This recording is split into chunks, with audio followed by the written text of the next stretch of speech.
guys. So back in 2000 when I was going to school, several pastors approached me and basically said, Brian, you're going to be a pastor. And part of the reason why they said that was because I spent most of my time doing ministry and I didn't really enjoy studying as much. But one pastor came to me and said, Brian, you really ought to work first. Just check it out. He hadn't done that himself and he felt that it was a disadvantage for him, so he told me to do it. And so he told me to work 2 years. And during those 2 years, I read lots of books. I read some from Spurgeon, some from Martin Lloyd-Jones. I read one called Preachers and Preaching. And as I delved into what it would be like to be a pastor, I was like, I don't think this is it for me. I don't feel a calling. It just doesn't feel right. And I just started working. And over the years, I started coding more and more, and the software that we put out became more and more popular, and we transitioned from being an organization that just made money to give money to being an organization that uses its business itself for missions. So I do that a lot now. Our company size is about 500 to 600 people. We have offices in about, I think, 17 different countries, 20 offices and so forth. And that's my day job. It's just nitty-gritty in the secular world and so forth. But I don't really want to preach myself. I want to preach Christ. The meat of it ought to be from the Bible. The experiences that I have in the marketplace, they can be the cherry on top, but they can't be the crux of it. So for my 2 talks today, it's titled, I think it's titled this, Pointing to Christ in the Marketplace in Extraordinary Times, and then my second one is In Ordinary Times. And I split it up that way because as I gleaned from the Bible, I just saw patterns for that. And it's going to be a lot of me gleaning the Word and my experiences in the marketplace. But before that, I want to leave you with one story. This one's from 1 Samuel 30. This will be an example of the kind of stuff that I find in the Bible that has really influenced me in how I lead in the marketplace. So this is, the background of this is David and his men, and Ziklag is captured. And their wives, their children, and everyone is taken away by the Amalekites. So it goes like this in verse... I'll just start with verse 1. Now, when David and his men came to Ziklag on the 3rd day, the Amalekites had made a raid against the Negeb and against Ziklag. They had overcome Ziklag and burned it with fire and taken captive the women and all who were in it, both small and great. They killed no one, but carried them off and went their way. Verse 3. And when David and his men came to the city, they found it burned with fire, and their wives and their sons and daughters taken captive. Just imagine if your kids were taken away. Man, I'd freak out. Then David and the people who were with him raised their voices and wept until they had no more strength to weep. Imagine a couple hundred Marines just weeping, because these are fighters. These are strong men. They're just weeping and they don't even have strength anymore. David's 2 wives had also been taken captive, Ahinoam and Abigail, and David was greatly distressed, for the people spoke of stoning him, because all the people were bitter in soul, each for his sons and daughters. And when I read this in college, and it stuck with me, because here's a leader, a couple hundred guys following him, and with one turn of the tide, they want to kill him. What would you do in the marketplace when everyone follows you, and with one little change, everyone wants to leave, and everyone turns their back on you? What would you do? So this is what David did. In verse 6, and David was great, but David strengthened himself in the Lord his God. So he found strength in God. So there is a place when you are a leader in the marketplace where all you can do is find strength in God, and you have to ignore everyone else. And that's very opposite of the way the world acts. What do you do in the world? Well, you take a poll. Right? That's how you lead. What does everyone want? Okay, that's what I'm going to do. That's not leadership, right? Leadership is finding your strength in God and doing what he wants, right? So he prays, and they decide, okay, we're going to go and we're going to rescue our kids. And they have success in this, and they split it off into 2 groups. 400 guys are able to cross a river, and the other 200 are too tired, so they stay behind. And let's see what happens next. And then, this is the cool part, they end up fighting from twilight until evening Okay, and they go against that whole group that took over Ziklag, and they killed them all except for 400 other men. That means a group of 400 guys killed a far larger group. Because if they didn't do that, they wouldn't say that 400 men had escaped. Then they come back, and this is the part that always surprised me. Okay, they have all this loot, right? And in verse 22, they're deciding how to split up this loot, right? And then the 400 who went said, well, it's all going to come to us, but and David says this, and we're not going to leave any for the 200. Then all the wicked and worthless fellows among the men who had gone with David said, because they did not go with us, we will not give them any of the spoil that we have recovered, right? Except that each man may lead away his wife and children and depart. It's amazing how the Bible would record some of these people as wicked and worthless. So when I believe this, I run a company of a couple hundred people. There are people whom I employ who are wicked and worthless, right? And how am I going to lead, right? And the way David did was he recognized certain people as that way. And he said, no, I'm not going to listen to you. I don't care what the polls say. All right, we're going to do this because this is the right thing to do. So for my 2 talks, I'm going to go over a bunch of these examples that I found from people in the Bible that I would say they were not clergy. They were folks that held jobs in the marketplace. Some of them lived during extraordinary times, and some of them lived during very plain, ordinary times. And I hope that I can be of an encouragement to you guys and build up the church. Hi, I'm Steve Chin, and I was invited to speak about leadership in the home. And for my 2 talks, guess what? I'm going to talk about leadership in marriage, in leadership in parenting. So it's no big surprise. But I guess I want to give a shout out to singleness as well. And I think that's something, particularly in our Asian American culture, that we look down upon, but it needs to be affirmed in our churches to share about the blessings of singleness as well. And so there'll be another conference for another day, I guess. But in terms of leadership in the home, I just want to share a story that may kind of illustrate where I'm coming from. I'm born in Boston. My parents came from Toisan. It's kind of like a poor part of China. And my dad came and opened up a laundry in Harvard Square, okay? And my dad actually washed clothes for Watson and Crick, you know, the guys who discovered DNA. So, you know, I grew up in a non-Christian home. My parents just said, study hard, work hard, make a lot of money, and you'll be happy. But eventually, God used some Caucasian neighbors to get me to come to church and to become a Christian. But the background is, particularly when I went away to college, and I wanted to become an engineer like many other people from that era.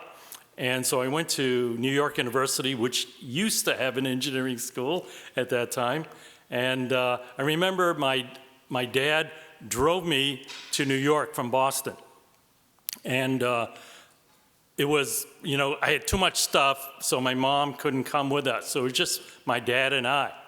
And so as we're going to New York, I'm thinking about all the years I spent at home with my parents and all these floods of memories of, you know, and I wanted to just tell my parents how much I appreciated them, how much I loved them, and that kind of thing. So anyways, we get to the dorm, we unload all my stuff, and we head back to the parking lot. Meanwhile, I look in the parking lot, and all these people are there saying goodbye to their children. And people were crying, people were hugging, people were kissing, and, you know, just an emotional time. And I'm thinking to myself, what am I going to say to my dad? What's he going to say to me? You know, I grew up in their home all these years, and now I'm going to be, you know, off by myself. And so my dad looked at me and he said, well, we'll see you in Thanksgiving. Shook my hand, got in the car, and left. And I just felt like, oh, what just happened? We just said goodbye after all these years. And it made me realize that Asian Americans are different, that we have a sort of a different value system, different way of doing things, and showing affection, showing love is not, in us, you might say, or it's restricted within us.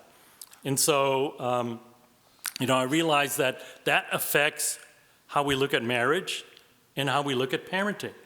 Because there's lots of books on marriage, lots of books on parenting. The Bible has a lot to say about it, but Asian Americans understand it differently because they come from a different place. And I remember reading, a battle hymn of the Tiger Mom. You remember that?